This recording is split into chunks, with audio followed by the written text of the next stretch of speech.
everyone, good day Professor Gungara.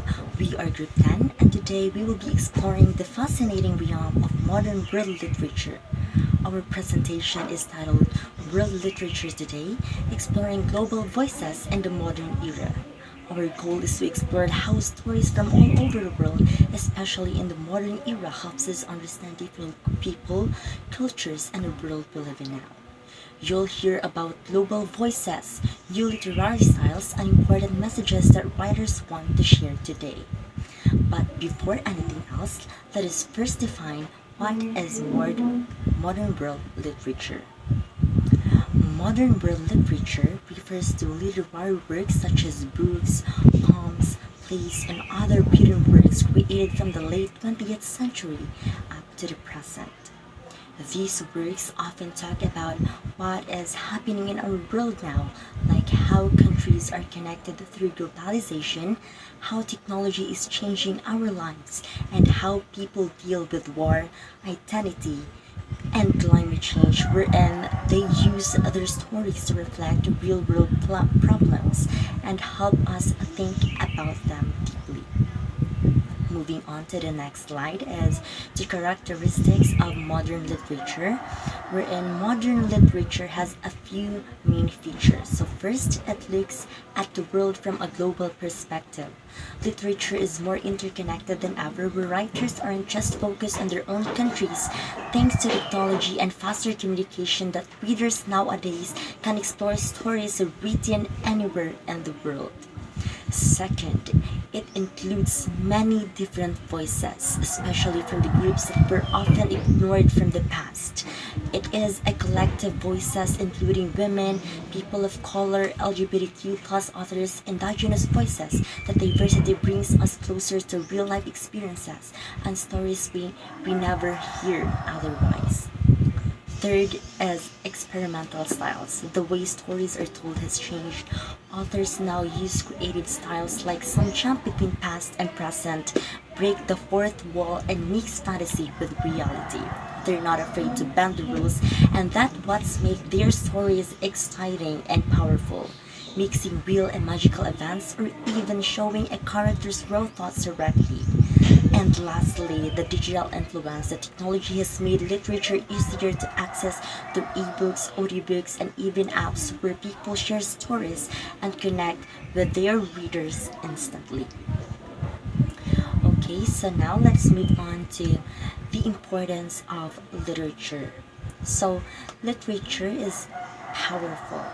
It can speak up against unfair treatment, make people more aware of big issues, and give voices to those who are often silenced. For example, Maya Angelou wrote about racism and identity. Ta-Nehisi Coates discussed being black in America, and Svetlana Alexievich shared stories from people affected by disasters like Chernobyl. These books helps us feel what others feel, and they open our eyes to different realities. So, why is modern world literature important today?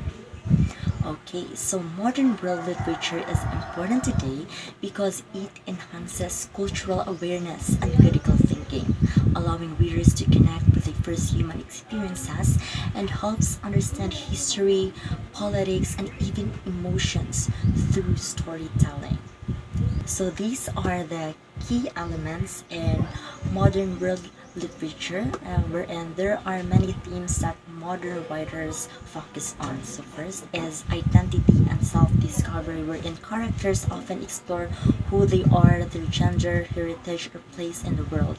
Second is colonialism and post-colonialism, wherein many works deal with the aftermath of colonization in countries like our country today, India or Kenya, showing how history still affects people today.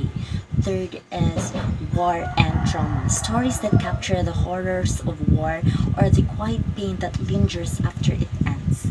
Fourth is cultural hybridity, wherein many people today live between cultures, and literature reflects that in both conflict and celebration.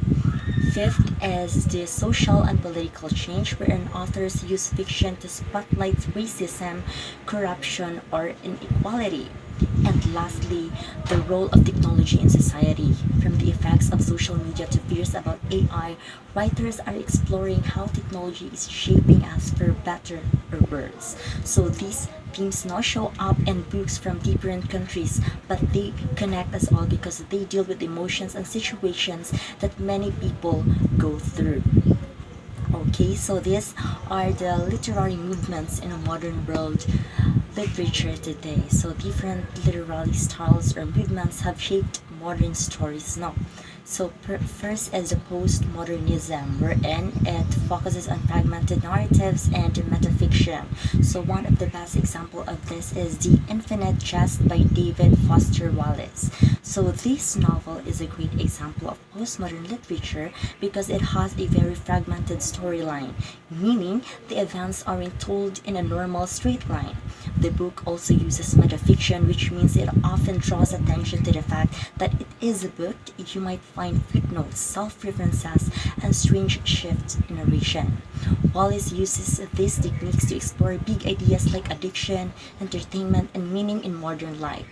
Moving on is the magical realism, wherein it blends reality and fantasy.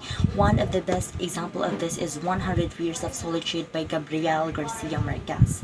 So this novel mixes fantasy with reality so smoothly that magical events feel completely normal. For example, a character may ascend into the sky while hanging laundry and no one questions it. It sets a fictional zoo called Macondo. And three generations of one family's stories, it reflects the political and social struggles of Latin America. So, next is the Afrofuturism, a science fiction rooted in black culture, and an example of this is Who Fears Death by Nnedi Okorafor. So, in Who Fears Death, Okorafor creates a post-apocalyptic African world with magical advanced technology. So, the main character on Yun Sun Woo is a girl with powerful abilities who sets out to change her destiny and her society. So, the story tackles issues like race, gender, and oppression while imagining a future shaped by American history and spirit. Next is Cli-Fi or climate fiction exploring environmental themes. An example of this is The Overstory by Richard Powers. So The Overstory is a novel about trees but also about people. It follows several characters whose lives are deeply connected to nature. Through their stories, Powers explores themes of deforestation, climate change, and activism. So it is a powerful reminder of how nature is not separate from us, but something we are part of and responsible for. And lastly is the cyberpunk and dystopian literature. So it examines technology and societal collapse. Also, the best example of this is The Neuromancer by William Gibson, wherein this novel is a classic in the cyberpunk genre. It sets in a dark, futuristic world where technology controls everything, and people often plug their brains into computers. So the story follows a hacker who gets caught up in a mission involving artificial intelligence and corporate power. So Neuromancer looks at the dangers of technology obsession, loss of identity, and the breakdown of society.